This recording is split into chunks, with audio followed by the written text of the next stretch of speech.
Hello, and welcome to another episode of A Pathetic Podcast. I'm Christian. That over there is Patrick. Hello. And we're joined today by a good friend of ours, known him for a million years. He's another one of the Drape Crusaders. The Quest Coalition? The Quest Coalition. It's our good friend, Bobby Lynge. Hey, everybody. What's up, player? Hello there. Nothing. Just sitting here. Yeah. Yep. Your voice is so goddamn deep that I want to make a couple points. First of all, you've never seen Sling Blade, and we talked about Sling Blade. I kept talking about Sling Blade this morning, and you just be like, yeah, whatever. And then you finally said, yeah, what the fuck ever, dude.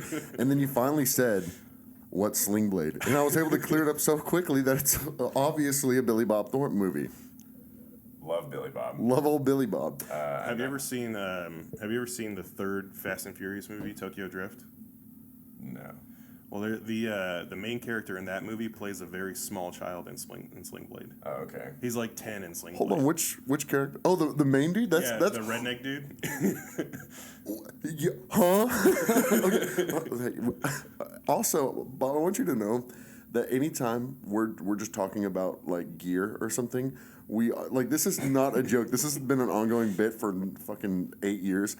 Anytime we're like talking about like a new guitar or like I'm talking about something I recorded, I'll be like, yeah, so it's the humbucker is on this Tele Deluxe, and then everyone just starts being like, "And my 7-string," and we all turn into Bob. We do it because we used to just talk gear in the warehouse all the fucking time. So it's like if we at all talk about gear, it immediately turns into a Bob impression contest, and we're like, X effects, Omegle cabs, or not Omegle, Omega. There was a time there's a time at Quest that it was a couple of us in the truck, and I think we had Hunter call you. And you were probably like on tour or something. I remember. I forgot about this shit. And we were all just like, "Oh, you want to hang out and check out some 5150s?" We called Bob and just talked about 5150s. Solid amp. I'm pretty sure you were. It was definitely during like a Warped Tour or something like that, because you were Dead. It was during the summer. He was dead. And you were like, so Bob is one of the nicest human beings on the face of the planet. And I could definitely tell you were perturbed on that phone call. It's like, I've got better things to be doing. Yeah, maybe it was hot. Yeah, probably. Maybe I was tired. To be fair, and you should fucking know this, that working the Quest Live, you are deliriously joking 24/7 because you haven't slept in 2 days, you haven't eaten. So there's no thought to like maybe I should just leave the man alone. It's let's call him right now. Fuck it, and let's be in it. Like let's just mess with him. But yeah, so we've known Bob I probably know of you for longer than I actually knew you, because I knew you from your band before Fit, which Bob was in a band called Fit For a King, or is in a band called Fit For a King, and has been playing in that for a long time, and he's a superstar. He's a rock god. No, not a rock god. But I knew you from that band beforehand. But that was before I met you. Bodies Awake. Bodies Awake was one of the greatest fucking bands of all time. I still listen to that. It was decent. I listen to that fucking, what is it, like 6-song or 7-song or whatever? Yeah, like a 7-song EP. Yeah, I listen to it all the time. Some moments were fun. Some of them were good. Yeah. Cool music. Yeah. Tried to be like heavy and pretty at the same time, and no, some of that was kind of like I guess some of that was kind of a precursor to what you ended up doing later, sound wise. Yeah, for sure. Like you can hear the influence. So Fit was a band for a long time before you guys joined. Probably like what, like 3 years? 3 years. 3 years. So when they joined, Fit's sound I could tell changed. So Bob was in a band with Ryan, who is the vocalist of Fit, and they also both a Quest boy. Yeah, and they both joined at the same time, right? It was at the same time. How right? long did you work at Quest? Like It seems like what, 3 months? Yeah, 2 or 3 months. Yeah, Yeah. it was. I think it was kind of one of those like, fuck, I gotta get out of here. Because if you work at Quest, you're basically signing up to be like, I want to be underpaid to hang out with a bunch of smoking alcoholics all day that don't sleep. Well, there's room to grow. There is room to grow. He was also there during like the really bad period too. I remember there was a couple of jobs where he came out with us, and like we were working at the Anatole till like 4:00 in the morning, and he was just like, Great. Like, what is this job? yeah. Dude, it was so funny because there was this kid like Anthony. You remember Anthony, right? Of course. He got this like fucking 15-year-old kid, 16-year-old kid. 17. Like probably his first job, hired there, and he was a legitimate Fit fan, and then he found out that Ryan was going to start working there, and he was like, dude, it was literally like if you were like, hey, Tom Cruise is starting tomorrow. Like, he was like, Like, it blew his fucking mind. That's cool. Yeah. Hard worker. Solid guy. Yeah. One of the guys.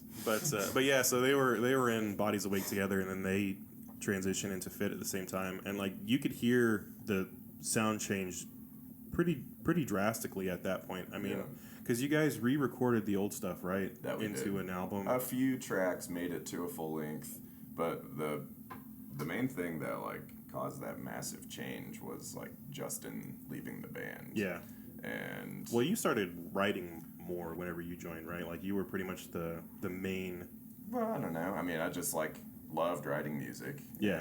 And joined the band. Was like, well, I guess I'm just gonna keep Well, doing what in I every like to do. in every band that I've ever been in, there's always been like one member, usually the guitar player, that's like the main person that will come in with an idea and be like, "Hey, this is what I've been messing with." Yeah. I feel like you were that dude. So Sweet. thank you. Sorry. Well, I mean, with like metal, the songs are typically like, I don't know, not based around the guitars, but I don't know. It really just comes down to who can write a song. Yeah. Do you still listen to a lot of metal? Because that's like, Yeah. you were like metal 24/7 Yeah. whenever we were in the I was warehouse. listening to Behemoth on the way here. Solid. Sick. That's and also an Andrew Heilman choice as Dude, well. it's, just a really scary band to listen to. Dude, I love and listening to Behemoth. And it's good. Dude, do you like have you listened to Spite? That band's really heavy. Dude, they came out with this song called The Root of Yeah. All Evil, and I was like, all right, this is great. Yeah, good. You couldn't read my reaction there. I tried to fuck it up. There are tons of like cool younger bands. I don't know if Spite is like actually a younger band. Yeah, but no, they seem like newer. They're good. I like Sanction a lot. Do you know what that is? I'm fucking with this band called Dying Wish, who Emma from Dying Wish was featured on a song on the new Knock Loose record. And I've been trying to force Dying Wish on everybody for like 2 years. And so I'm so fucking, well, not 2 years, like they're a young band, but like a year or so. Yeah. And I was so pumped to be like, dude, people are going to start fucking with that band now. And now it's happening. They sound like the Bled, basically. That's And Nice. I haven't heard the new Knocked Loose album. I mean, it's good. It slams a little bit. I haven't It's listened to it. mad. AOTY. I've been like leaning away from AOTY. I've been leaning away from like listening to newer heavy music lately though. It's a bad move. Shame. Shame. Shame. I know. I just I was completely out of it until this dude that we were working with named Neil. He and I were talking. It turns out we know a lot of the same, like we listen to a lot of the same stuff. So he started sending me these bands, and it started making me get back into it. So I've been on a big like angsty deathcore, edgy deathcore kick lately, and also like the 2000s, like early 2000s metalcore comeback has really made me. I love that shit. I've just been living in like 2013, like that weird emo. It's been living shit. 3013. Yeah, no, there's definitely a period where like music was insanely good, at least to us. That's a bias because of our age, though. Yeah. I mean, that was like peak age for us because you both are a year older than me, right? I think Bob's a year older than don't me. know. What year did you graduate high school? 2009. Yeah, so you're a year older than me. I just look like I'm 38. So yeah, we were all kind of like in that peak Yeah. age at that point. But there was a time when our brains were like really receptive to certain things. Like the first time I heard volumes, it wrecked my world. And now I'm just like, how much do I actually like volumes? Well, I read a thing. Do not let me forget this offense to because volumes. no offense to volumes. Hey, you know what? You heard it here first, everybody. Bobby Lynge said, "Fuck volumes." Yeah, they suck. Nah. That's literally like. A good band. Yeah. No, I mean, they are, again, I want to give another shout out to Garrett Parza because they are what I call long t-shirt music. And nowadays, if you play songs that like you have an eerie lead and there's an eerie lead that's like me and you have like sow to the doubt to wow simple cow. Then on top of that, you're wearing a long t-shirt if you play that type of music. Think about it. Every one of them is, or Sean Waters once said to me, the more complicated your music, the longer your shirt gets. Oh, absolutely. Oh, he's saying, he goes, no. It's not true. No, it is true, dude. Think about it, dude. Go watch a modern band that's playing some complicated music, and they're wearing distressed. Not long tees. No, dude, that's. Oh my God, you are making me so mad right now. No, dude, they're wearing long white T-shirts. Here's the starter pack. Distressed skinny jeans. I thought it was like long shirts, but the sleeves kind of come down to like right here. No, like dude. Let me describe to you what I'm. Okay, skinny jeans, distressed. Okay, any kind of shoe, any type of shoe. Usually like maybe some normal, Nikes. though. Hang on. Okay, and then the long shirt that they wear. It doesn't really have like a hemmed bottom or anything. It's just kind of loosey-goosey, and it goes really low. Usually the front of it's kind of rounded off.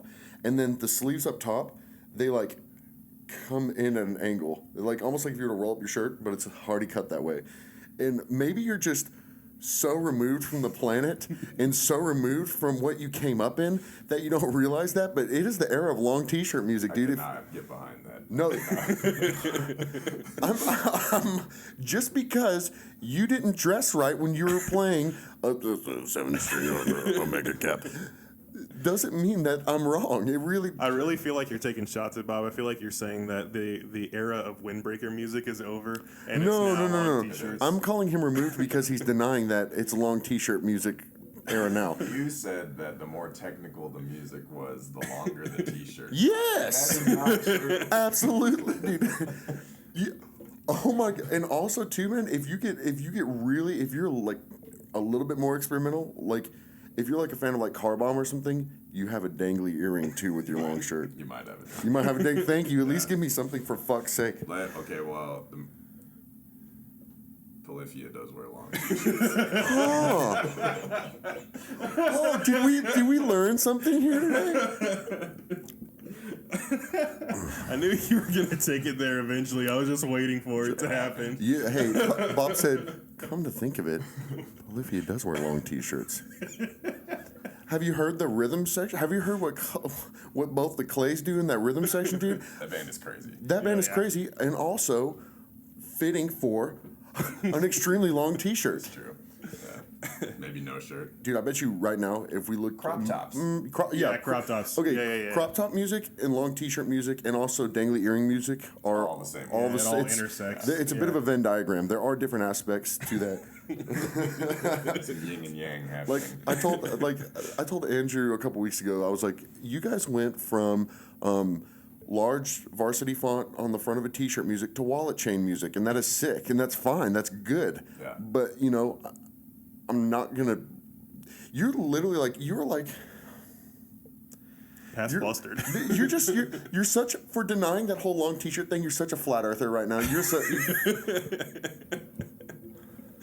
I'm really happy that this is happening right now. That's fair. I'm so glad that you're so flustered about this.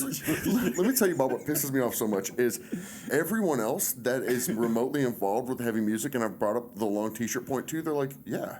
And what pisses me off is you denying that, which is wrong. You denying that sucks a lot of that out because you actually have some kind of say in that because we're doing it. And you weren't wearing a long t-shirt, but you can't say it's not long Dude, Thought about it. Yeah, I was about to say, you at least one time saw a long t-shirt and you were like... Would have been fine. Yeah, would have been good. There's nothing bad about it. No. It just is how it is. No, never did a jersey on stage. Never did. I've been there. Never did a crop top. Well, yeah, I'm just, I don't know, not a big sports guy, I guess. Well, I feel like your stage get up was always relatively the same, even just like way back in the day. Because I remember regular. even going to did you know that I went to you guys' first show in Fit At Waco Ridgely Theater. That was not our first show. It wasn't. No, that was like our third show. I went to your second show, the Tuesday Aggression reunion show at Haley's.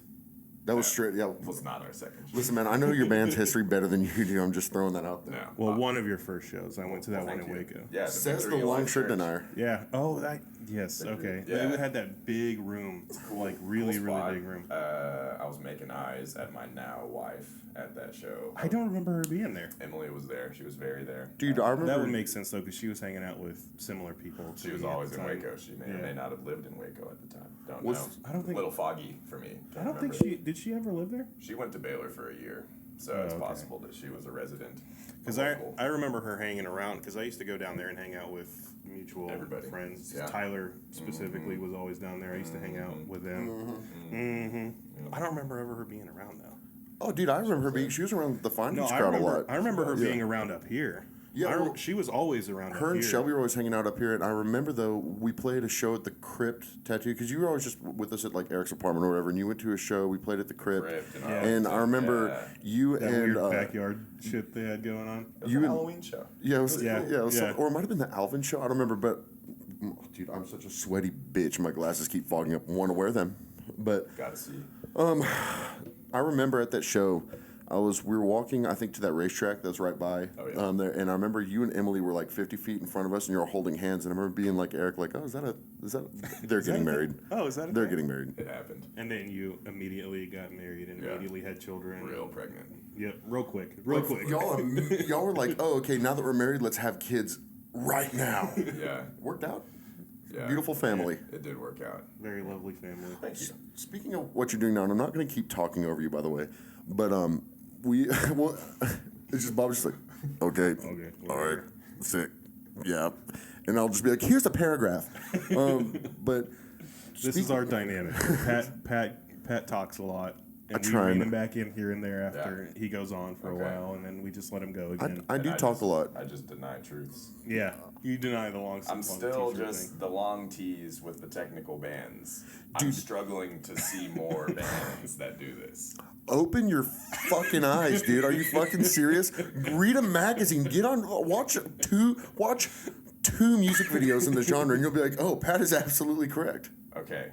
Who? What? Name another one. Any band, Technical band. Any technical band. metal band or prog, whatever. even especially bands that have like kind of like the real low tuning, and you can hear. I'm not calling them gent specifically, but bands that have kind of that tone. Gent space. It's like I think what he's trying to go for is like it's those bands that are like the metal sounding, at least in some form or fashion, but they all look like they work at PacSun. Okay. I will say even too. Invent Animate, long T-shirt music. It's still Hold on. We're not talking about technical music. no. not.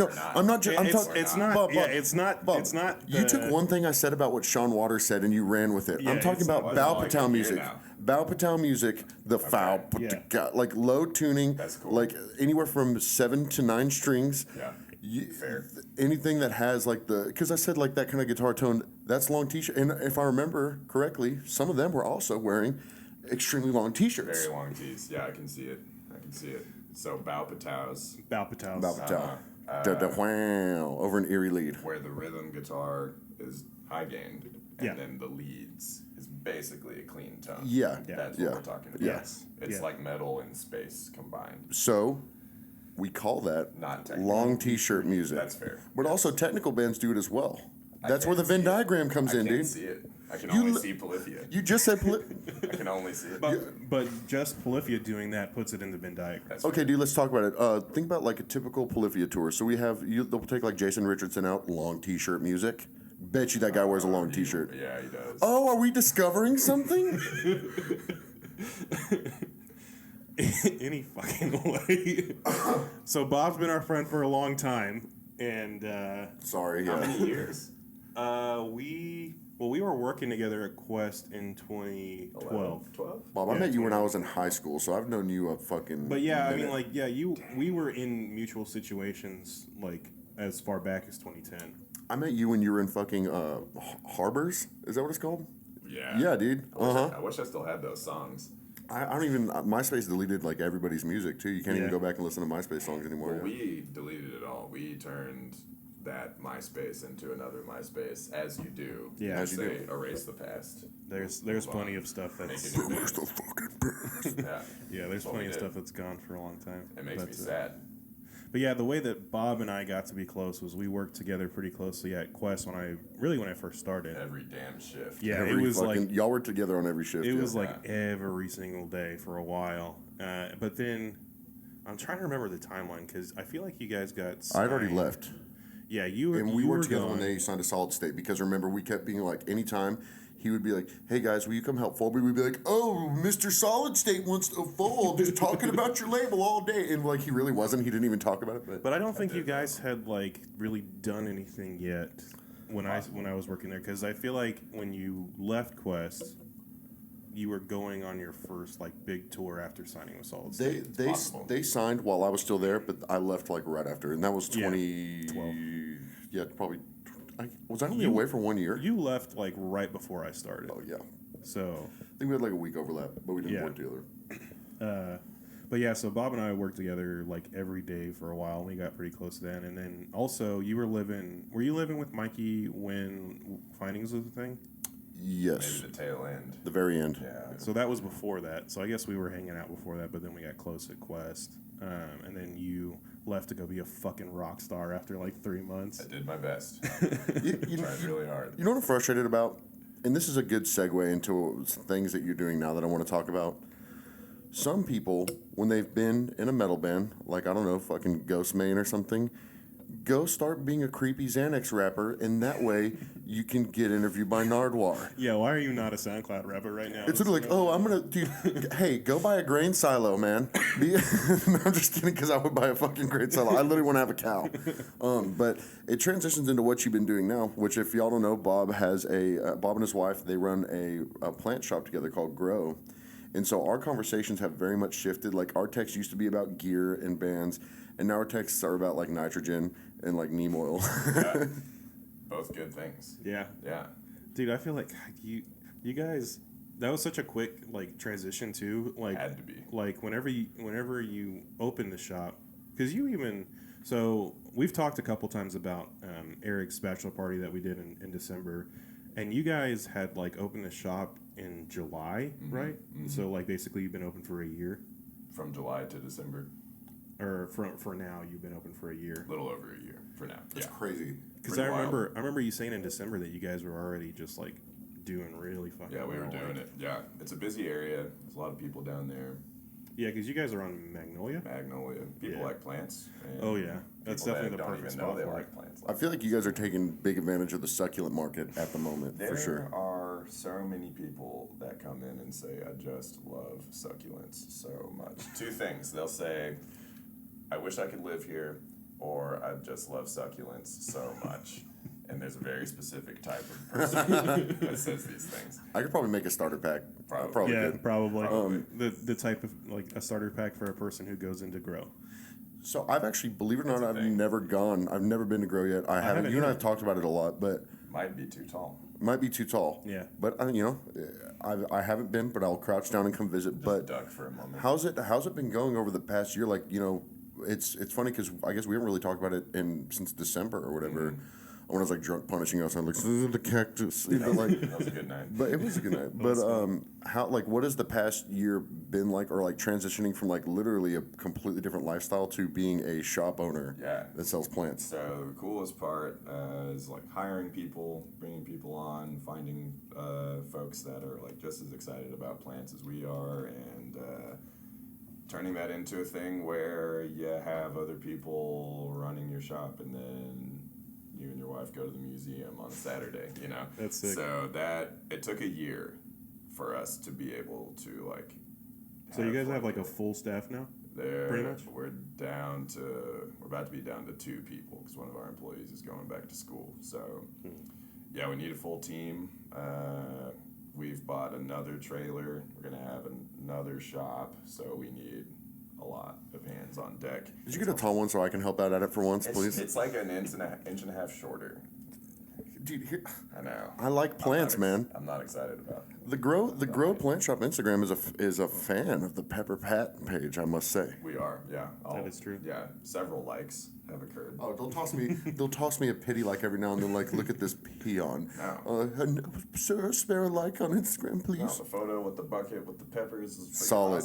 awesome. Dude, I was like, Whitney, I'm laughing the whole time. I'm like, I want to look real mad when I take this. My shirt said, never underestimate a woman who listens to Tina Turner and was born in April. So like and then one of the cool things you mentioned, like buying another trailer. One of the cool things about their shop is that you guys bought like I guess, is it an Airstream or is it like Airstream? Yeah, it's like an Airstream, and basically you guys just like bought a lot and put an Airstream on it and just turned that into a plant shop.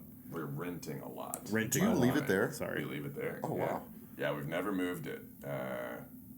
Don't want to. Big pain to shuffle it around. Yeah. I always wondered though, like, have you ever had any trouble with anyone trying to mess with the trailer or anything? Yeah. Someone was consistently trying to break into the trailer and then successfully just broke the door.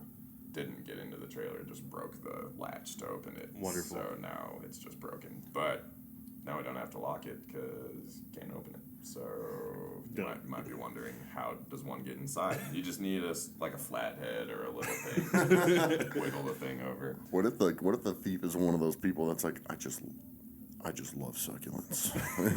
Could have been. Yeah. Like 2 a.m, like, I want some fucking succulents. Probably. Maybe a cacti. Probably that type of person. So what made you guys think, like, okay, I want to open a plant shop, I want to put it in this area, let's buy a fucking Airstream? Well, it just came down to, like, not being able to afford a nice brick and mortar in a decent area. It's so freaking expensive. Yeah, I can imagine.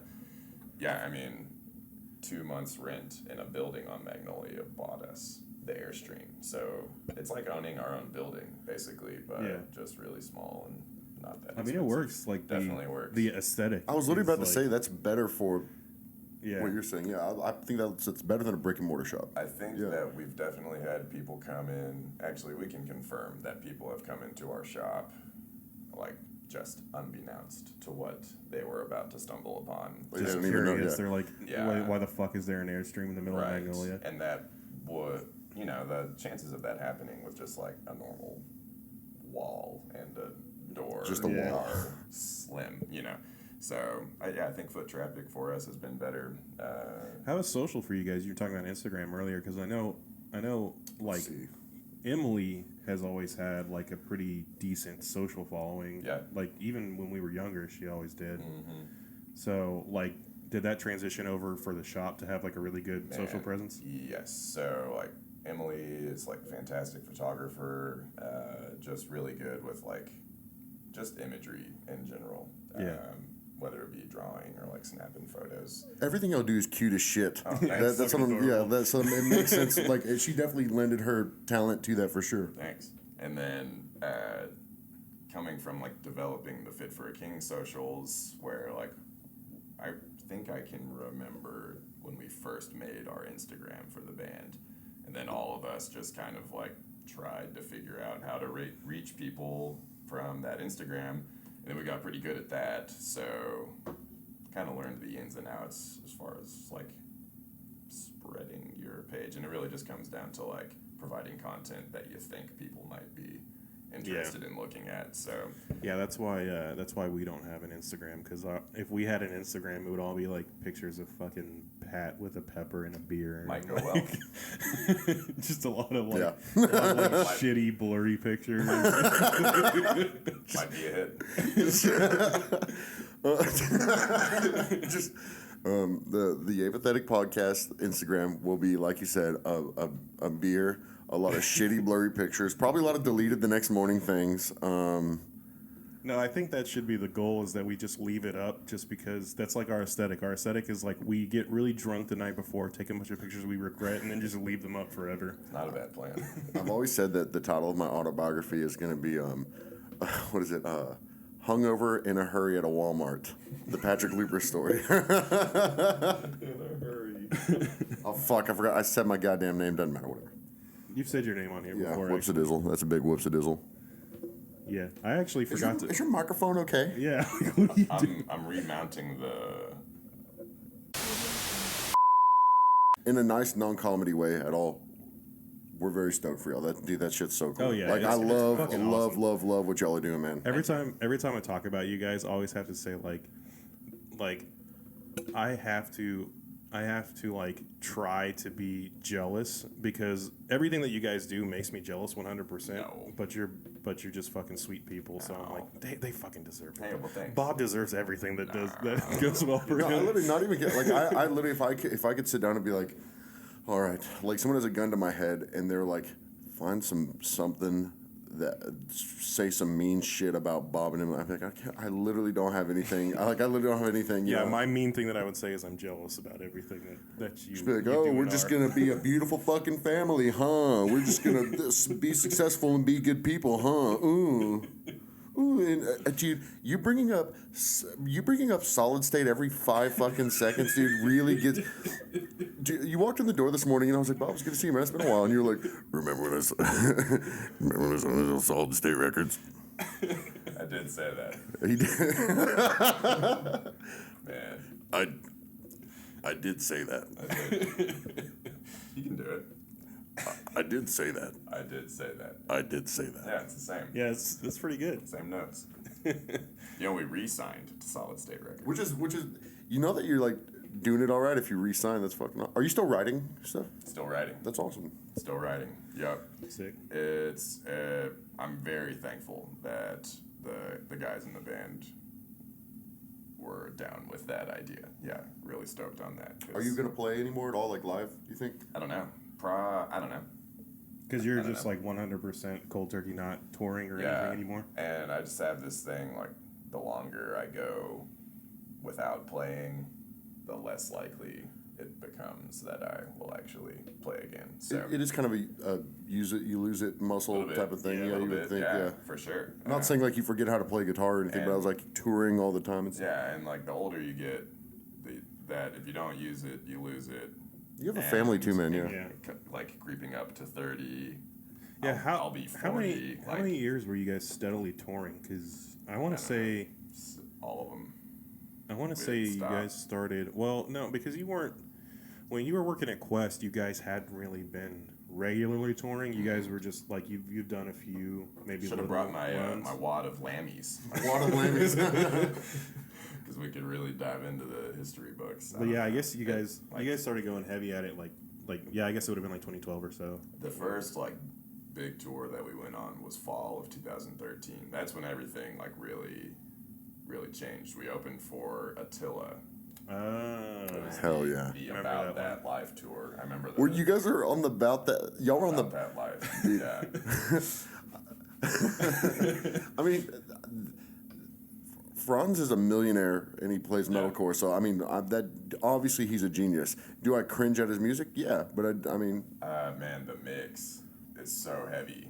The Yeah. tones are Oh, yeah. so crazy. Dude, and also so- parts are like, Yeah. Pat, have I told you about like? So I was living with a mutual friend of ours when I went to school for the 1 year that I went to school, and you remember Jacob, right? I do. And he was always wanting to record or whatever. And the thing that he would always do is he would record in our dorm room, and then he'd be like, "Hey, do you want to go drive around for a little bit?" And I'd be like, "Yeah, sure. Why the fuck not?" And we'd get in his car, and the reason that he wanted to drive around is because he would burn 2 songs to a CD. One would be whatever he was recording, and then the other one would be an Attila song, and he would just try to match it to the Attila song. Not easy. Not an easy task. are they their own engineers? Like, do they do all that themselves? I have no clue. Well, you being close friends with Attila, figured. No, there was a night where we were talking about going to IHOP, and I got the guitarist. His name is Chris. His phone number, and I was like, "Man, let's send you the address of the IHOP we're going to." That's how you know you made it. Hit you with the Addy? And you did not respond Damn. when I messaged him. So Left on Red by Attila, the Bobby Lynge story. it happened. It happened. I was talking to, and I know we're probably getting a little bit too much into the band shit, but I was talking. Big chunk of my life. Big chunk of your life, yeah. Well, I mean, also too. I mean, if it weren't for me getting involved in music, like if I didn't start going to see like Knockout Kings and shit when I was a kid, I would have never played music. I would have never met you. I would have never met you. Yeah. So it is kind of a big fucking mutual thing of ours. But I remember there was a couple of bands that you used to listen to a lot in like, especially like the Acacia Strain. And we were talking to Andrew about how they really started taking like these younger bands under their wing, started bringing them on tour. And I remember whenever I think like Nolan or you or something like got us all on the guest list for whenever it was like the Amir and the Acacia Strain tour, and I was like, man, this is like, for Bob, this has got to be so cool because those are 2 bands that you were playing all the fucking time. Yeah, and it was so scary. It was really intimidating. Well, Andrew said that the Acacia Strain like is like the coolest band to someone that's not. You see, like he was like, dude, were so good to us, and like if you watch episode, Yeah, the guys that were like playing in the band. Well, I guess the lineup is like still pretty similar. That era, it's a pretty similar lineup, yeah.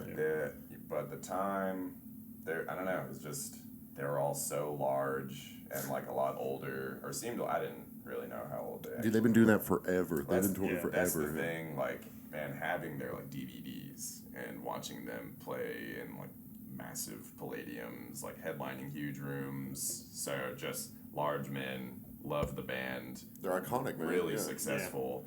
And I mean, yeah. So I guess Does it fuck with you that Fit is like that for people now?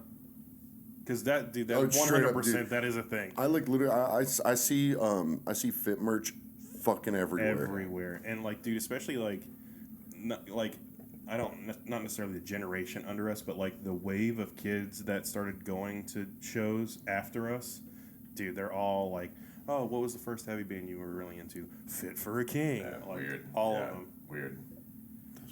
I guess, yeah, I hadn't really thought about that. Well, there was a video that I saw of you. It was, I don't remember what song it was, but it was on Warped, and the Case Restraint was playing, and you came up and you did a guest vocal part.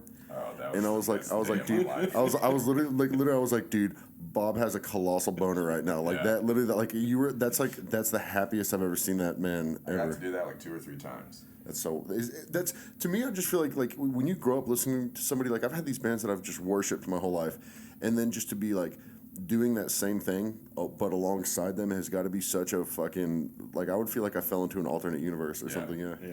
No, it was really dumb. It was crazy. Yeah, it was dummy so thick. Wild. Dude, it was the Jamie Josta guest vocal for Beast, and man, like, did just Wild. crazy. Yeah, I mean, you know, whenever you're talking about somebody or going up and doing a guest thing on stage, you have to like prep and like learn the words and like figure out what you're gonna do. No, everybody knows that part, and like, yeah, you don't have to refresh or practice or do anything. Yeah, it was awesome. I was just like, he's so like he's having the time of his life right now. I don't remember where I even saw. I think you posted it actually. I think you Maybe. posted it or one of them posted it. But I Probably. was just like, dude, he's so fucking happy right now. Well, now, I mean, we're talking about like all the, you know, all the great shit, but like you and I have had conversations about like the toll touring took, because I know. So you, what year did you and Emily get married? 2014? It had to have been because we weren't at deck shit. 2014. And then your daughter was born like that year or the year after? The next spring. The next spring. March. So you were pretty. I mean, you were pretty in the thick of it by the time that you got your family started. Yeah. And It was really difficult. so Mentally. Yeah.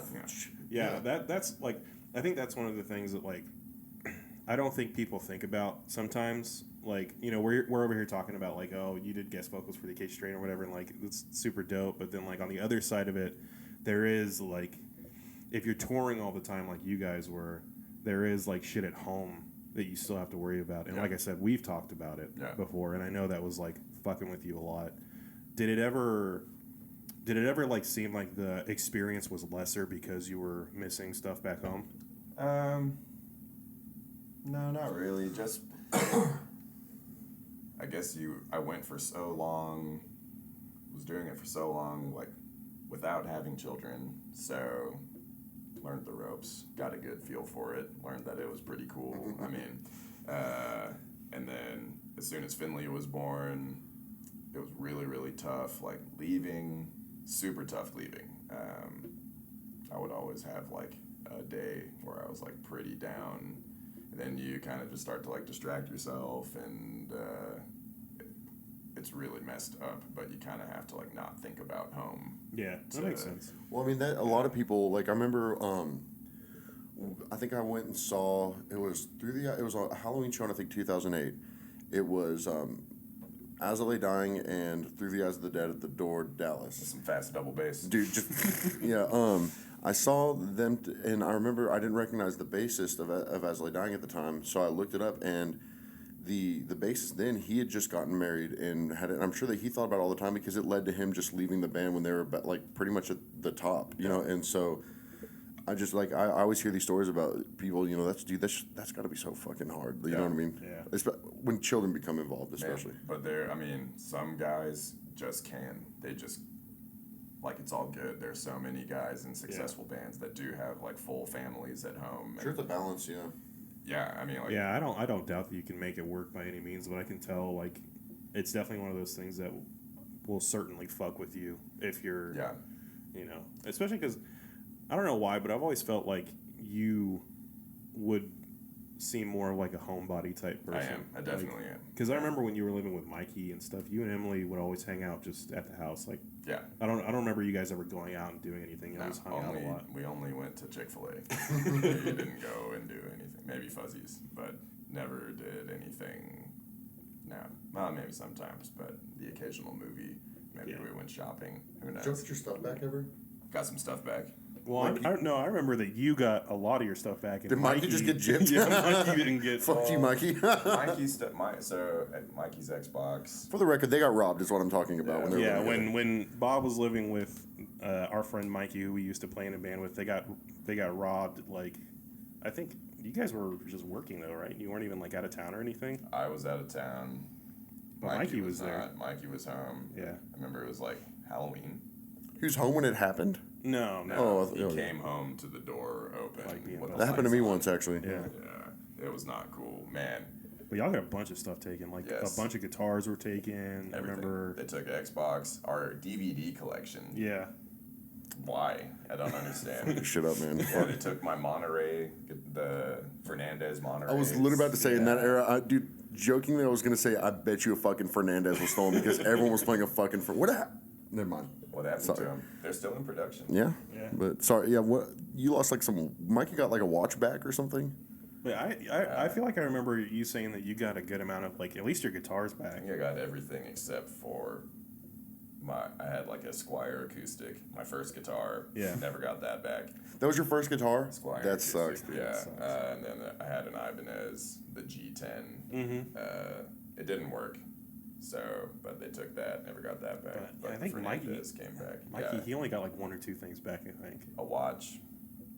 And then we got a court-ordered Xbox. It was not his Xbox. Wait, it was Emily's Xbox.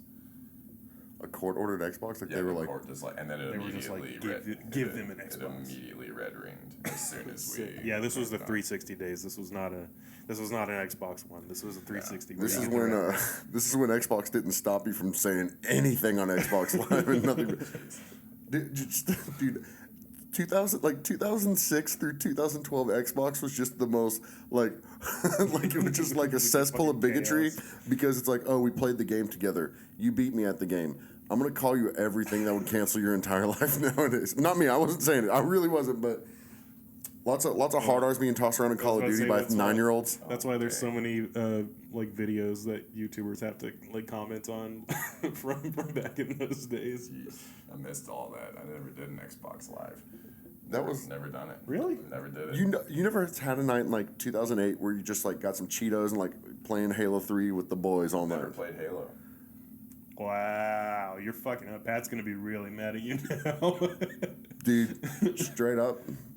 After the long shirt Yeah, thing, you don't believe in the long shirt I guess I'm on conspiracy, board with the long shirt. When you bring up and you the haven't Venn played diagram. Halo. didn't play Halo. No. You're disgusting, I don't dude. even. How are you remember- and Pat friends? Is I what don't I even want to remember know. the last Xbox game that I played. It would have been some like ATV motocross something. I don't know.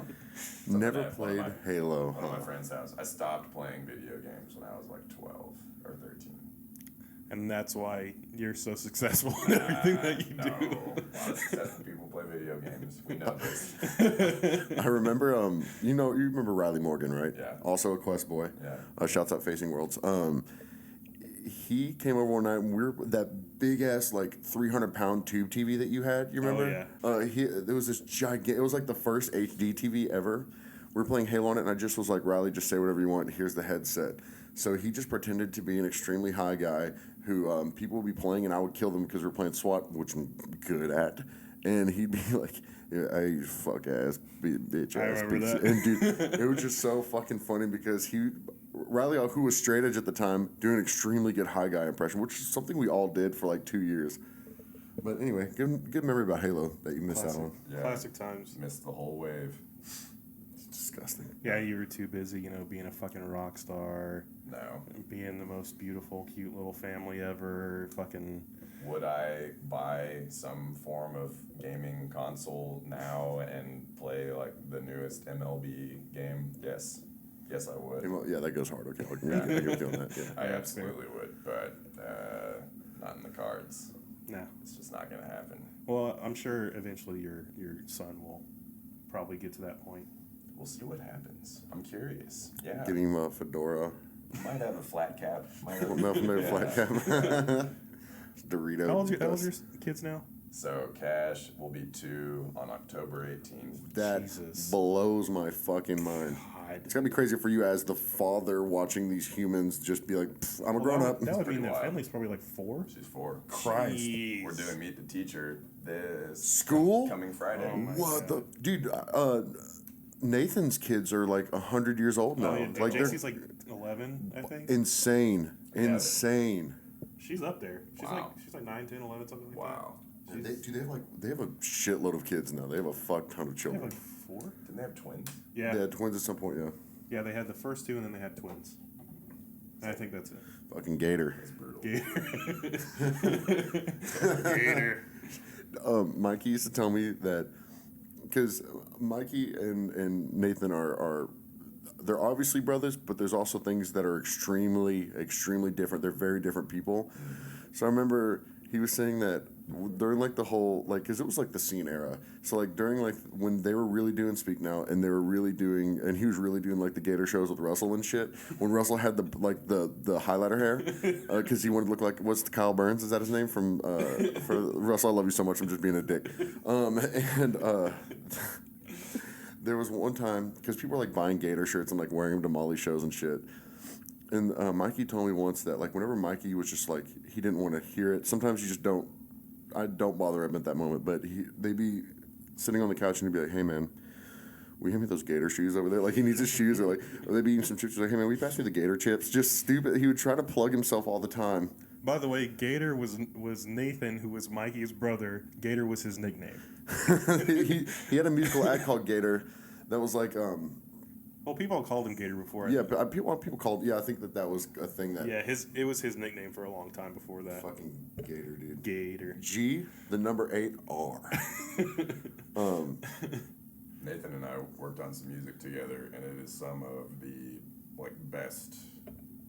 It was like acoustic, worshipy kind of thing. He was so good at that. He played in Yeah. alternate tunings and stuff too, man. Yeah. Yeah, the guitar was in open tuning, and man, it was some of the best stuff we ever cooked up. I was at my parents' house in my bedroom. You know what I just Pretty remembered? solid. You recorded one of my bands. You recorded downstairs. Downstairs. I completely fucking forgot about Yeah. that until just now. Yeah, the bachelor party that we had here, Eric was talking about it. He goes, "Yeah, Bob remembers downstairs." I was like, "Yeah, I remember downstairs." But then when I left, I was like, "Damn, I recorded downstairs." Yes, you did. We went to your fucking parents' Yeah, house. yeah. and recorded. No, was that? No, it was at your parents' house. Yes, it was like way north Fort Worth. It was like your parents were there. I'm pretty sure. Why do I picture this at my apartment? No, you were. We were at a house. in I never North came Fort to your recording area at that moment ever. You would just Haslett. we'd be at the What's same show and town? you'd be like, "Do you want that little truck you had?" You'd be like, "Hey, listen to this demo in my little truck." There's a Oh, new the truck. T100. Dude, Bob helped guy. me move one time with a little truck.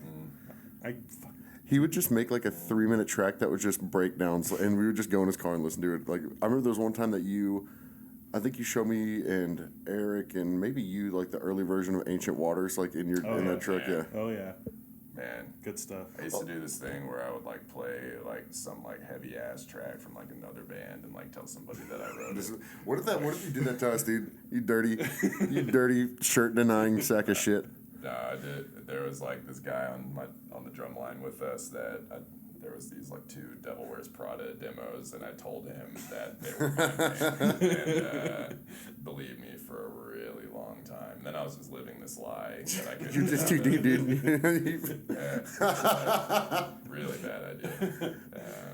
Yeah. Did you do it to be funny to yourself, or were you like, "Fuck, I gotta impress this guy"? I don't know why I did that. Sometimes you would just be doing stuff, though, Bob. Honestly, you really would just be doing shit. Yeah, I would say things. No thought. Words would just happen, and then a situation would occur. I feel like we all kind of do that pretty regularly, though. Yeah, but Bob was kind of the king. Borderline pathological. Well, not even lying. Like I feel like sometimes you would just do human experiments for your own, and like not human experiments, but just human social experiments with Social So, like for experiments, example, I ran into you at Warped Tour. Bodies and Fit had just gone on that tour, and you told me that I ran into you. We just walked by each other. I was like, "Bob, what's up?" And you're like, "Yeah, I think I'm joining Fit." And I was like, "Oh, that's cool, dude." And but whenever I ran into you, you gave me a hug, and you just were in a crowd of people, and you just wouldn't let go, and you literally held this hug for like a minute and a half, and I was like. And it was funny because the thing is though, I knew what you were doing because I knew you, so I couldn't give up the bit. You didn't give a fuck. You weren't going to give up the bit. No. So we just hugged in a crowd of people for an uncomfortably long time, and that's what I'm talking about, like shit like that. Always. Funny. Why'd you do it? Who knows? But it's funny. You should have started swaying. That's always Swaying. the best way to go Swaying with would that. be good. Started swaying. I thought you said swanging. Swanging. You should have started swanging, dog. I'll swang on Bob, dog. Yeah, the bits were always happening. They slowed down. I think when children entered our lives, that's when I kind of like stopped like messing with people. Pranking him, we like throwing thumbtacks on the floor in the middle of the night and shit. Oh man, Classic. do y'all know the story, like the Lincoln Park story? I told y'all this. No. It was the worst day of my life. We're coming through Arkansas, I-40. We stop at a gas station / McDonald's. Love And, those. The combos are the best. I was very poor and would do almost anything to get free food. Almost anything. And went to the McDonald's. I think she asked, like, she saw the lady, I mean, you can imagine, middle of the night. Yeah. Yeah. You know the type. The middle, the bumfuck nowhere stops that you would have to do on tour to pee and try to somehow Yeah. procure food. That means the- without paying sometimes. Like Yeah, the sometimes. holiday pies. Sometimes we would just take food. But anyways, yeah, so I guess they saw the van and trailer and asked what we were doing, if we were a band, said yeah, and then the real intention, I did not mean for this to happen. I said, have you ever heard of Lincoln Park? To compare, because there's no way this person knows what metalcore is. So I was just gonna say we sound a little bit like that. But before it turned into that, they just thought we were Lincoln Park, and I went along with it. And then we end up signing autographs and taking pictures. That's so dope. Yo, why the fuck did you follow through? So bad.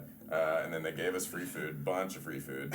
Like, why does Lincoln Park need free food from McDonald's? Dude. Where's the tour bus? They're so, millionaires. And, one of the ladies, so the autographs, we were signing, placemats, paper placemats. Were you signing them as, As members of Lincoln Park. And then, one of the ladies was like, where's Chester?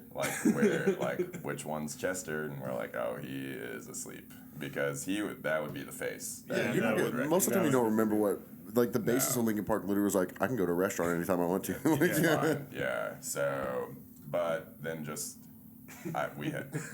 I brought all of them into this lie. None, guys like Justin, Jared were signing autographs, not knowing what was happening because they were in the gas station. just sign these. I got to take these back over there, and then threw all the food away because I was so nauseous and felt so bad. No, that's funny. I would have laughed very hard. Yeah, I would have. But the thing is what's funny is you're talking about feeling bad stuff. I would have just been like, fuck it, we're in this. But I would have, when they would have been like, oh, you're Lincoln Park, I'd have been like, no. But then you guys were like, all right, yeah, Well, we're Lincoln Park. Dude, I was 20, maybe 21 years old. Nothing mattered. That's true. It. I feel like that's some What shit you we did was would've not done. illegal, and that is some shit we would have done Yeah, probably. that Yeah. is 100% some shit we would have done. I remember, and I get it because especially y'all weren't even, especially if Justin was still there, y'all weren't really in it like y'all were yet. No, we were so poor. I remember I had no money. we got stranded in the middle of nowhere. We were on a findings tour, one of those Suburban. You remember the Suburban? And the Suburban. we did like a 2-week tour, and we were in the just middle of fucking nowhere. So we were hungry. We had 3 shows drop. That means no guarantee, no gas. We were just fucked. And we went into this Walmart. And I used to have a picture. My old hard drive died, or else I would have still had this. But it was a picture of Eric shirtless in the middle of a Walmart aisle, just eating some cereal just out of the box. And then Lucas Like, dude, we would graze at Walmart. Eric would like ask strangers, be like, "Hey, can I have a couple?" Like, Eric would like ask for money or like places to stay, and then Lucas though, the thing is like, we would be like, okay. Again, we're young, nothing matters, but like, hey, we're doing this because we got to. I'm fucking hungry. We don't have any money. We just got to do what we got to do. But Lucas would be like, but he would like put on some shorts, get a wallet, put on a belt, and like a shirt, and he was just stealing stuff that he did not fucking need. And there was one time that he finally got caught because he stole a fucking wallet, and they stopped him at the door because the alarm went off. And I don't remember what it was, but he and I did some kind of like sleight of hand something. Like he was like, "Hey, will you take my bag real quick?" And I had some of the shit he stole in it, and I'd already been checked. So I was like, "Yeah, dude." And I took the bag, and they checked him, and luckily he somehow got away with it. But it's funny though because fucking Tyler, because he was just, we call him like a transcendental fuck or whatever.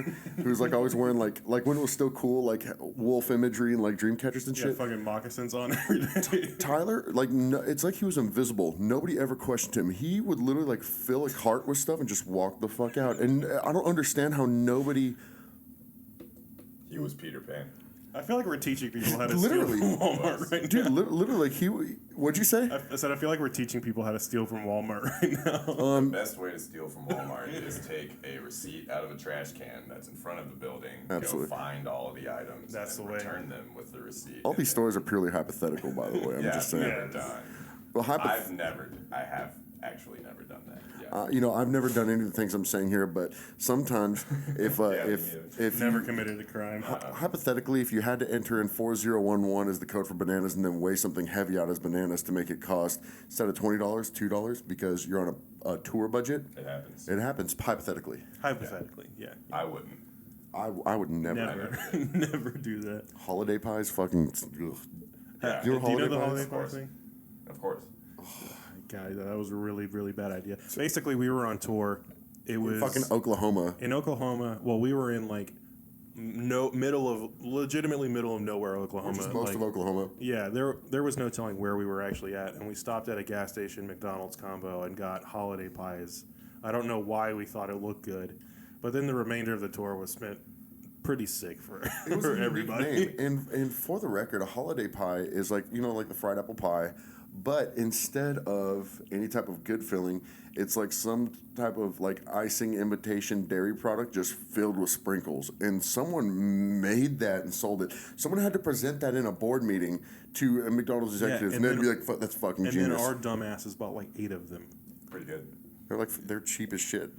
We did some good purchases because that was Crew Neck Crew too. Dude, we sold a lot of shirts that night. Yeah.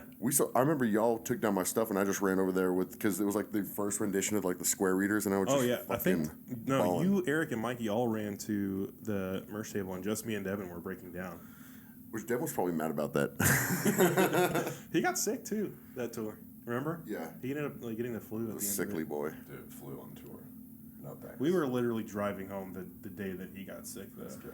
We only did 3 tours, so we don't really know about like the tour life. But it was just I remember we were so fucking broke. So that's why related to what you were saying. I just remember being like, we're so broke, and it wasn't until right before we broke up and did our last tour that people started actually coming to see us. Yeah. And that's what's so fucking frustrating because sometimes we all just got fucking fed up. Think about it. We were always at the Casa de Serena apartment together.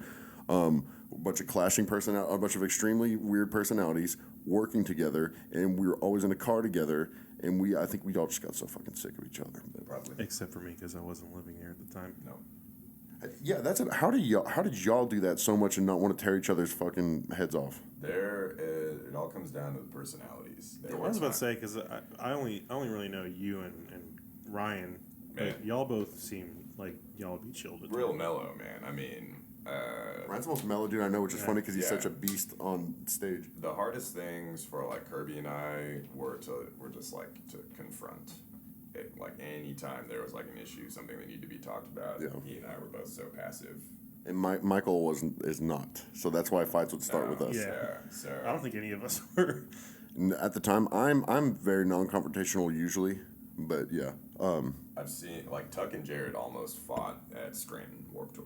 Yeah, like backstage. He said that him and That happens. when Hunter was filling in for you, he said him and Tuck almost fought. I don't know him at all, Tuck, by the way, Me but neither.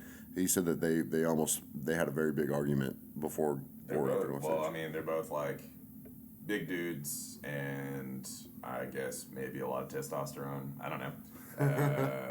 But yeah, it was just, I do not remember what happened. I do know that Scranton Warped Tour was a train wreck of a performance on our end. Dude, that'll fuck you up if you're in a band and you guys have a bad show. Yeah. That'll fuck you up for a while. Well, no, I do remember what happened, but I'm not gonna talk about Okay, it. yeah. It's all good. So, but beautiful venue. It is. Let's see. What is the mountain? The office. We're not you and Michael No, again. I forget the mountain. Montage Mountain. They talk about it on The Office. Montage Warped Tour is on Mountain. Montage Mountain. They do.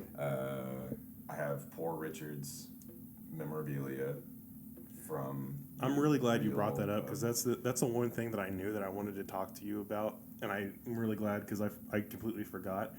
Bob has a fucking encyclopedic knowledge of fucking Office I trivia. do love The Office. You and fucking Neil Simmons, both of y'all. But you are literally a fucking Office like lore. Oh yeah, you- like don't get me wrong, I'm a basic white bitch and I've seen The Office like 8 times just like anybody else. But Bob like can quote fucking lines like verbatim true. and like knows all the just stupid little, just like what's a really dumb Office fact that you know, just like a really small one. That is a very good question. Off the top of my head, the pressure's on. Really. now you're a fucking fraud. Let's see. Might have to come back to me. I don't know. Well, if one just pops Yeah. in the dome. Yeah, we'll yeah. see. Hit us with I'm gonna be the sitting Office here trivia. thinking about I should have fucking like looked up an Office quiz online Blasted or him with it, something yeah. like that. Oh, You'd have did passed with flying colors. I saw one that was Rainn Wilson, and then who is that? No. Billie Eilish. Yep, I saw that's that the one. one at her Yeah. house. She said Yeah. she watches it every opportunity she gets. Any opportunity. I watch it pretty frequently, but I feel like that's an exaggeration. I don't know. She said that like in the bathroom, in the shower, in bed. Which Like, is weird she's because saying it's hard to relate to that show. Well, for y'all it wasn't, but like for me, I did not start enjoying that show until I had a big corporate office job, and then I was like, okay, this is all very real stereotypes. Yeah. Honestly, I don't know what like the real Also- appeal was. British or American? What's your preference? Well, I have not seen much of the British. Really? I think It's only like 3 seasons. Saw the first season or so, and I just may not have thought it was very funny and stopped watching. It's an acquired taste Yeah. for sure. I feel like British humor doesn't translate very well over here sometimes. You know what's weird for me to hear about you not watching the British one is, as an outspoken diehard Ricky Gervais fan, I cannot believe that you haven't been all over that, man. Like, from the first day I met Bob, said that. literally, dude, from the first day I met Bob, he would not shut the fuck up until he got signed to Solid State and wouldn't talk about that. Stop talking about that. Literally, everything was Ricky Gervais, and I'm just like, dude, I remember it was one night, it was like 3 a.m. We're on this Waco job. It was like a 700-foot strike. It was like 2 guys. We had been working with, and he literally, it was, dude, we had to be like, enough with the fucking Ricky Gervais. I was so, a 19-foot, or an 8 to 18 had already eaten the side of my hand, and I was just like, dude, I cannot believe that I know someone that talks about Ricky Gervais this much, and for you to insult me again on this podcast by pretending like you didn't watch that, you did. Ricky Gervais, dude, you are literally the biggest Ricky Gervais fan I've ever met in my life. Where is this coming from? It's coming from the truth, and now that everyone's seen you lie, Also, you put in so much insider drape shit, like you said about the for set. the record, Bob doesn't give a shit about Ricky Gervais.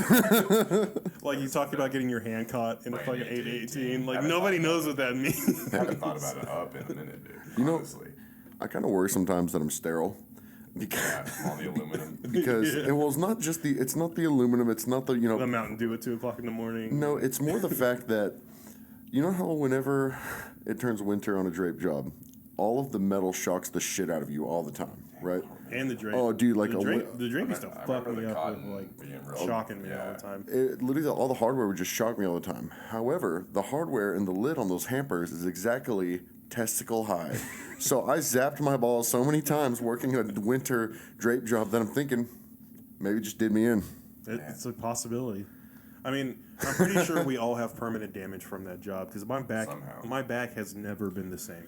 Can I talk about my very first working moment with this company? Absolutely. So it's February. The Super Bowl is in Dallas. Oh, you worked the Super Bowl job. I have not worked a shift yet, and the very first thing that I do is go to I don't even remember, over by the Cotton Bowl, whatever we were doing, and the roads were so bad that we couldn't go home. So Quest bought everybody hotels. Yeah, it froze up, didn't it? And I stayed in a hotel room. That was back when they would get the hotels for people whenever it froze up. It was nice. They used to, there was a while where they would just make us drive on the ice. I believe it. So your first job ever? And I stayed in a room with Anthony. Uncomfortable? Yeah, that's weird. Didn't know him.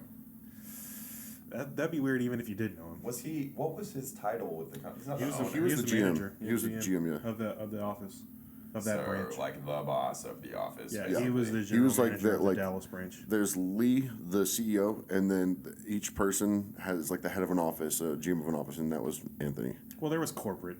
There was corporate, but I meant in terms of managing a room of people or whatever. He was the Michael Scott of. He was. Yeah, of our. And He was- Fair Park is the venue, and I Yeah. saw the Black Eyed Peas with my eyes. So that was cool. Very cool. Why are y'all doing Drape at Fair Park when it was at AT&T? It was, dude. It party. was all over the place. I remember. It was a Super Bowl I wasn't party. there whenever they did it, but It was crazy. yeah, it was they did Drake. I mean, it was the same thing. Do you remember the NCAA whenever it was here? Yes, the Final tournament? Four thing was Yeah. insane. I lived at the Dude, stadium. Yeah, so we were doing all that stuff at the stadium, but dude, there were so many places outside of the stadium that we had other jobs at, but dude, it was That such and a CMA's too, man, both of those. such a clusterfuck because we'd have so much stuff that was going on because of course everybody's having basketball parties and shit like that because Yep. it's the What you NCAA. do. And we'd have to have at least 5 people at the fucking venue doing the drape for that thing. So there was 1 or 2 people who could do all the other jobs. That was my life during that NCAA because I actually went to the NCAA venue once, but I was doing all the other bullshit jobs that were all everywhere else. I just lived at the stadium that whole time. And then I remember, so I started there October of 2011. That's the first time I ever worked there. We never did a job because I was warehouse and I became ops way later. But they told me that everybody was still talking about it, and it was, almost a year later, or almost a year later. And they were all saying that literally every piece of drape in every market that we have had to go into that job. Dude, when I was warehouse manager or even assistant warehouse manager, having to get draped for shit like that was a fucking nightmare. The rest of the country needs it, but the Super Bowl, dude, they had to have, I wonder how much money they made off that Super Bowl job, man. That had to have been stupid ass money, yeah. A fuck ton. But It's dude, pretty yeah, crazy. the It logistics of it was such a fucking headache. seems terrible. It was awful. Pretty miserable. Because you'd have to the first thing that you have to do is you look in the system to see if the numbers exist for the drape, which the numbers Always were wrong. never right, No. never right. We always fudge the audits. We always fudge the bank audits. And then so once you do that, then you reach out to the other markets, and it's at that time it was Orlando and LA and Vegas, and basically everybody else would never have anything. So I'd be reaching out to them and being like, "Hey, I need every piece of this, this, and this." And then of course they come back with "Oh, well, we can't give you everything, blah blah blah." And then finally, when you get it figured out to what you can actually get sent to you, then you have to fill out the stupid shit to get it shipped. And This is a go weird through thing the to whole know so much process. about. Like knowing drape. I remember whenever I started that job, when Mikey told me about it, I was like, "There's a market for that." Dude. But now y'all can't tell me that it didn't permanently fuck with your head, because now I'll see a drape 1000%. anywhere, any type of drape setup, and I'm like, well, that's probably static ups because Dude, I have two things from working at Quest that stick with me. I can't be around a fucking major hotel in Dallas or Fort Worth at any given time. And I always notice because before you know about it, you never see drape anywhere. And then after you know about it, you see it fucking everywhere. Anytime you go anywhere, you'll be like, "Oh, they set some drape here for this." And you never noticed a forward air truck. Oh But yeah, now we see see it it. all the time. everywhere, dude. all the time. Yeah, it was nice going there. Nice change of pace. I mean, picking you up could the shipments. waste like 6 hours Well, I was- sometimes. I was Yeah. about- Getting snacks. Depends on the situation because You there were just never plenty know. of times where Had to hustle. there were plenty of times where I'd go to Forward Air after working like a 14-hour shift, and there was supposed to be somebody else who went, but they bailed, and I'd have to go, and then it would be the one time that it took an extra long time to get all the shit, and I was by myself. So not fun. Not fun at all. Even though you know you're not getting paid shit and you're making more money by being there, after a while you just had enough, man. Like, dude, you just can't. Those late night Forward Airs when I'm by myself and they're taking a long time. Those would be some of the times where I'd be like, "What the fuck am I doing with my life?" Straight up. Didn't you for a second when like every fucking band was working there, because it was bad when we were there, but it was like 50 times that whenever I came back. Wasn't there a point where you were entertaining coming back every now and then, and Emily was like, "No, you're not doing that." I don't think so. That's what I think. Mikey or someone told me that. I joked about going. I joked about going back to Quest the other day to my wife, and she was like, "Are you fucking serious?" No joke. I've thought about just if I need extra cash. I've gone up there a couple times, just hung out and said hi to everybody, because for a while it was on my way home, and if 360 traffic was bad, I just pop on in there and just. Dude, that is something that's hard to explain about Quest, though. Is like, even though the job itself was fucking terrible, I had a good time working there. Yo, I had a great time. Dude, I literally had so much fun. I would be miserable as shit, but I had so much fun at work. And I was also skinny because I was lifting weights all day. Yeah, 62s. Dude, what you know about them 62s, boy? 20 62s. Were you there the day that I dropped that one on my foot? I remember that. And I had to get the boot? I don't know if I was Because there. we were I working remember together the pretty regularly when I had the boot. Yo, I dropped this was bad. I don't remember what hotel it was. We were in a nice area, downtown Dallas, and I was getting a cart of 62s off a truck by myself, and that shit fell. Been there. Dude, that happened to you and me. Dude, it shattered. It was like nice tiles on the concrete. I don't know. Ooh. So it was. Did you get the fuck up out of there though? Did the job, made it happen. I've torn. Never talked about it. I have torn chunks of like parking lots up from dropping those base plates. You ever I would be at like the Anatole or something, and I would like fuck a wall up, and I'd just be like, I've done that before. all right. Yeah. One time, you remember the air walls that they would use to divide the rooms up? Sorry, we're talking so much about Drake. That's our lives. There was one time that we were at the fucking the Gaylord, right? And they had the air walls to divide the rooms up. And Hunter had just started. It was like his third job. So he just kind of stuck to me because I was showing him around or whatever. And I was like the guy he knew there because we were all working separate shifts. And fucking, I threw a pin at the air wall. And for some reason, the air wall, the air wall started smoking. And I was like, what the fuck? What is that? And Hunter just leans over and he goes, when you hand the air wall the aux cord. And I was just like, it's so fucking stupid. Shut up, dude. Also, why was it smoking? Maybe that was just skin fragments or something. Classic I Drake never worked with stories. Hunter. Dude, he was so No, fun to you work were- because he didn't give would've been two awesome. fucks. Yeah, you were way. I saw way gone before. I saw the video of the water cups. That was Oh so my! You funny. know about the water? I know about That the was water so cups. funny. We've told the water cup story with Andrew. Yeah. That So- was so funny. We did tell it on here, but I'm going to give you a quick version of how that happened. So, me, Mark, and Hunter were we had reached our limit and just were dead, basically. And so one day, I think, doing some warehouse by myself late at night, and I started, filling water cups or something, just like those little Dixie cup things, and just walking around the office and just dropping them on the carpet, being like, oops. And then fucking Hunter would send me one back at him filling like a whole pitcher and then just dropping it. So then I would find a bucket or something else and I would just drop water on the floor. So they went up to me and literally they did that cup thing and the whole floor was just wet as shit for so long. And I was just it was so funny that I've seen people get fired at Quest for so much less. But if you're liked there, you could do that. Wow. I played 8-ball pool for 8 hours on the couch one day and that nobody cared. Wow. Yeah, so we've Thrilling. told a lot of Drake stories today. I think that'll do it for today. We've just told a lot of fucking Drake stories. I'm sorry if that. Yeah, Bob, I do want you to come back at some point. I know you're busy, but I want to have you back on at some point. I'll come back. Yeah, thanks for coming this was time. fun. Thanks for This having was me. enjoyable. There's one thing that I did forget to mention, and that is when S Club 7 says there ain't no party like an S Club party. The S in that is for Scented Glad Bag. Follow me on Twitter at Scented Glad Bag, and if I don't get 10 more followers, I'll talk about it again. Scented Glad. Follow Scented Glad Bag. And then unfollow Scented Glad. Unscented Glad. Unscent. So your parody Twitter of me can be Unscented Glad Bag, but the thing is, it's kind of hard because my Twitter is nonsense. Thank you. One more thing. Never trust a motherfucker that drinks Ovaltine. Thanks. Thank you, Pat. Bob, is there? Do you want to give out the socials and stuff for you and your wife and Grow and everything?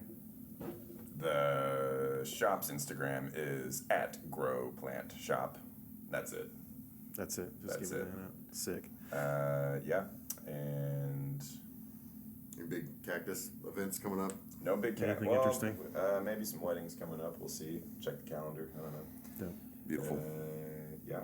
Thanks for having me. Yeah, thanks for coming. Yeah, thanks for just the bullshittery with us for a bit. It was fun. Thanks to you guys for listening. You can follow us on Twitter @PodPathetic. We're also on Facebook. You can also find us on SoundCloud, iTunes, Spotify. I think we discovered, or at least Jimbo and I last time discovered that we're on multiple platforms that we didn't realize. Really? Yeah, we're on iHeart, which I didn't know. Is that something was you a did? thing. No, I don't know how that happened, but we're on there. So just look up A Pathetic Podcast and you find us all over the place. Leave us a review, anything, just shout out whatever you want to talk to, because we just like to talk about random stuff. 90-90. 90-90.